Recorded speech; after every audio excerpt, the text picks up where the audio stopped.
vás všetkých srdečne pozývam na súťažnú arénu, tam za tým stánkou s hudobnou technikou, ozvučovacou. A pozývam vás na ukážky Banskobystrického Agility klubu. Môžete si to potom s nimi aj vyskúšať. Prvý psík, ktorý sa tam objaví, ešte raz. Pajo, sú to malinký psík, ktorý predvedie všetky svoje zručnosti, respektíve znohosti a ukáže vám, ako sa dokáže s týmito prekážkami vysporiadať. Banskobystrický Agility klub je mladý klub, vznikol iba v marci, takže vašu podporu, milí Banskobystričania, aj hostia z iných miest a okolia, určite si zaslúžia, bude ju potrebovať. To, čo tam uvidíte, vás zároveň môže tešiť a inšpirovať k tomu, že si to potom môžete počas nasledujúcich hudobných vystúpení aj vyskúšať. Všetkých vás pozývam tam k stánku, respektíve za stánok s hudobnou technikou. Nech sa páči, s ozvučovacou príďte, budete vidieť perfektné ukážky. Navyše musím povedať, že tento Agility klub je dokonca aj veľmi zručný, pretože všetky prekážky, ktoré sú pre psíkov zhotovené, si vyrobili vlastnoručne, pozbierali sa a dokonca ich vymysleli z netradičných materiálov, ktoré sú pre psíkov veľmi príjemné a ústretové. Takže nech sa páči, prvý psík, ktorý sa tam už začína premávať a náňať po tej dráhe, je Pajo. Milé deti, nech sa páči, poďte si pozrieť psíky. Všetci ostatní, ktorí sa tešíte, môžete si vyskúšať a časom aj niektoré deti si môžete súťažiť. Takže nech sa páči.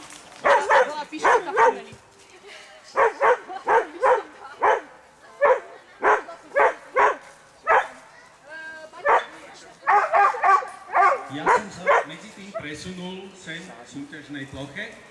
Áno. A už.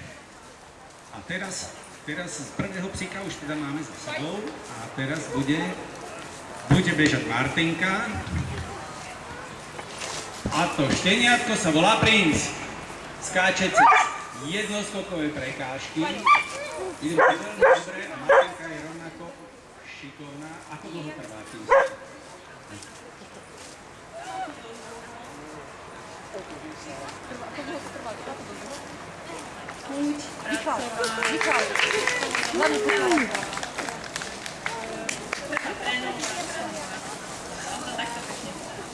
Je to perfektné, je to veľká radosť aj pre psíka, aj pre samotného cvičiteľa. Čo to je psík? Áno, ten si už tuším vyberá aj nového majiteľa, ale nie motivácia ho tam. Plemeno Cavalieri King a jeho meno je... Dozvieme sa za chvíľočku, krásne prebehol cez tie prekážky, áno, aj cez kruh. Kto je šikovnejší teraz? Cvičiteľka? Zaplieskame, to si zaslúži díky potlesk. Teraz som dostal práve našepkané, že psík býva rýchlejší ako majiteľ. Sú tu aj takí majiteľi, ktorí dokážu byť rýchlejší ako svoji vlastní psíci? A Monika nám priviedla teraz ďalšieho psíka, ktorý nám ukáže, volá sa Esi. Prekrásne mená tu padajú. Druhá prekážka, tunel. Ale, predsa, vybehol.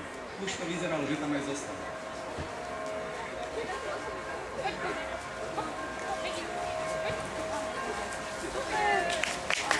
Takže jorčenské plemeno, perfektné. Kto by si náhodou chcel osvojiť nejakého takéhoto psíka, kľudne si môže tu adoptovať niektorých zo stánkov. A kto chce, môže sa pridať napríklad k Monike a sučke Johane, ale teraz sa stalo niečo zaujímavé.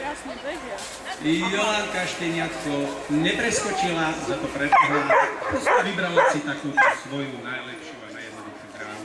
Veď tak to býva často aj. A takto sa takíto psi učia. Hop, prvá prekážka, druhá prekážka, tretí skok, už sa blíži tunel, je to perfektné. Milé deti, takto si môžete cvičiť aj svojich psíkov. Môžete prísť do Banskobystrického agility klubu, kde sa vám budú trošku trénovať, naučia vás, ako sa takéto cviky dá dosiahnuť, akým spôsobom ich môžete trénovať. To bol nádherný výkon. Nádherný výkon. Kedy sa môže prísť také výkon? Alebo majiteľ?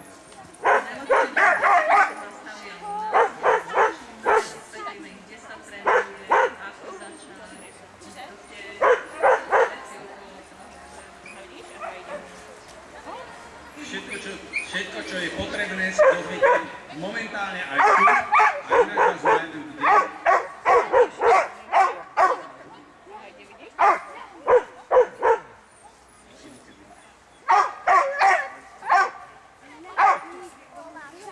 Toto bola Ivanka a Maggie. Zaslúžiť si potlesk, tu nás čakajú ešte aj ďalšie prekážky, dostanem sa aj na tých.